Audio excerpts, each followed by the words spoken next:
From Patrik, Viera, but first, Erik Ten Hag. 2 weeks ago, we had a bad performance there. I wasn't happy with the performance from us. It was 90% focus and energy, and we dropped 2 points. So we have to avoid it tomorrow. So we need a better game, better focus in the game, but especially a better conduct of our way of play, because we have to beat them. That's quite clear.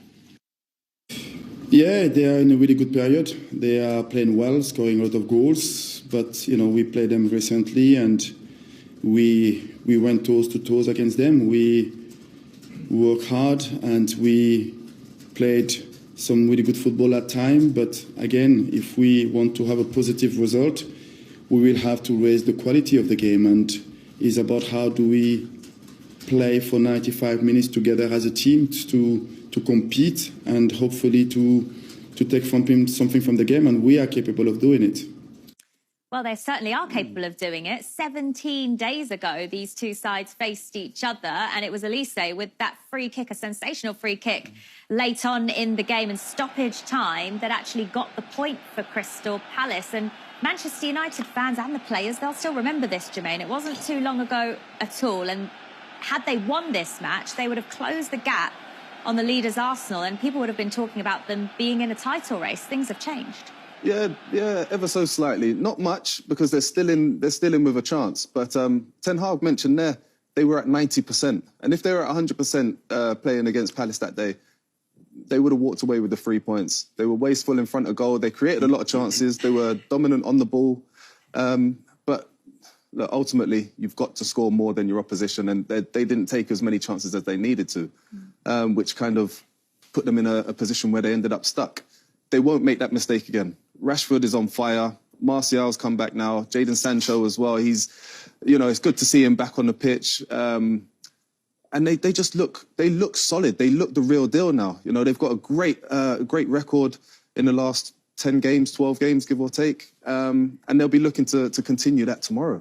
My money's on Man United. Okay. Sorry, guys. Well, Marcus Rashford, as Jermaine says, is just in scintillating form at the moment, Glenn. And he looks like a player that's back to his best, really, playing with so much confidence, scoring goals in near enough every match. To be honest, we say back to his best. I think it's the best he's ever played. The confidence that he's got. And you know what? In my opinion, Ronaldo leaves the football club and he puffs his chest out. I don't know whether he played within the shadow of Ronaldo. I'm from the outside, I don't know. But what I see him now, he's a different player. He's got that confidence. He's picking up positions. He knows he's going to score goals. He knows he's going to finish. Look at this for a goal. Beautiful skill. Does the keeper with the eyes. Catches him out on the near post. But you know what? A few months ago or a year ago, he wouldn't have even attempted to shoot from that position. He's got that confidence about him. And Man United have got their mojo back again, without a doubt. But for me, Rashford has been a massive reason why, but Casemiro has been different class.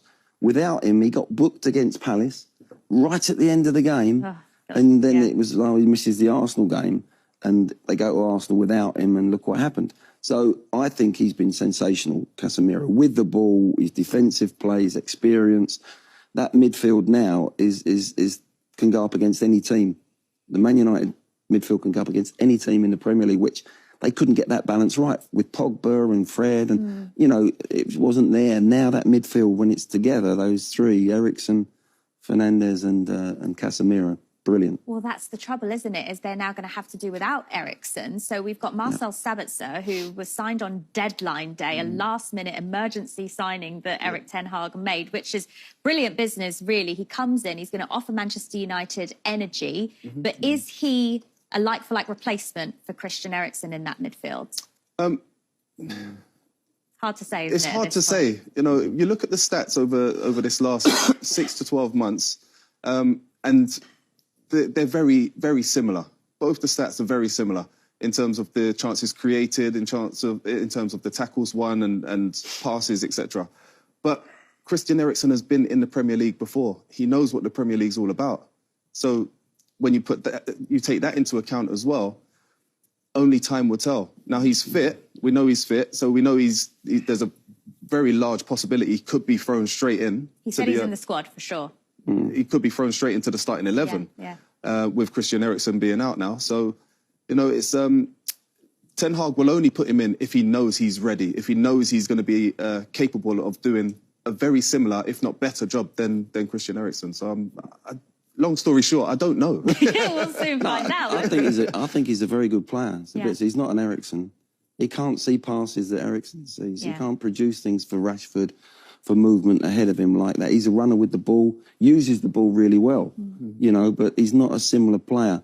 And I think he would go on the bench. I don't see him starting because I think if he goes past Fred and McTominay, for instance, straight away, he's got to think about that as well. Yeah. And Sabitzer's got to be eased in, I think. He's one of them players that has to be. Leipzig, he was excellent. Yeah. But his career at Bayern has gone backwards, really. Okay.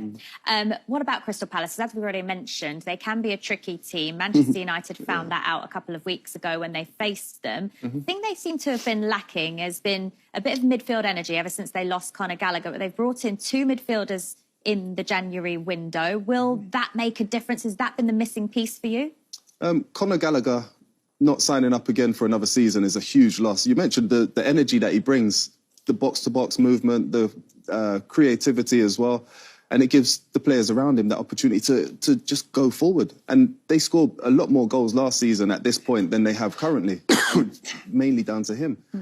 Wilfried Zaha is going to be out as well. So that's a huge, huge loss. He's one of those players that carries the ball really well. He draws fouls, he brings other players in, and he's a threat in front of goals. So something's not quite clicking at Palace at the moment. And you can see it in Viera, and you can hear it in his voice when he's given the interviews before and after the games. You can hear a little bit of frustration starting to creep in. Now, Palace, I'm not worried about them going down. They're one of those teams that are going to win a game, they're going to draw, they're going to lose. They're going to win, they're going to draw, they're going to lose. And that's just where they currently sit. So they do need to get somebody like a Conor Gallagher in the middle of the pitch to give them what they're lacking. Whether the 2 boys that they brought in are the answer, I think what you're saying, Jermaine, when you said they win, they lose, they draw, that is their form. That's them. That's Palace. They're not going to go down. They're going to be safe. We all look at Palace and we go, you don't quite know what you're going to get. You don't know what you're going to get from them. And you know what? Patrik Vieira doesn't know what he's going to get. He goes on that bench, he sits down, and he goes, oh, I wonder how they're going to be today. Because sometimes they can be scintillating. When they're all playing, the 3 of them, you know, you've got them, Eze and Elise and Zaha. Zaha's going to be out. They can turn it on. They have their moments, but other games, you think, my word, you know, they're way off last week. So that's that inconsistency that they're going to have. But they'll be safe. They'll be fine. Okay. Well, after the break, we are going to be talking about the big game.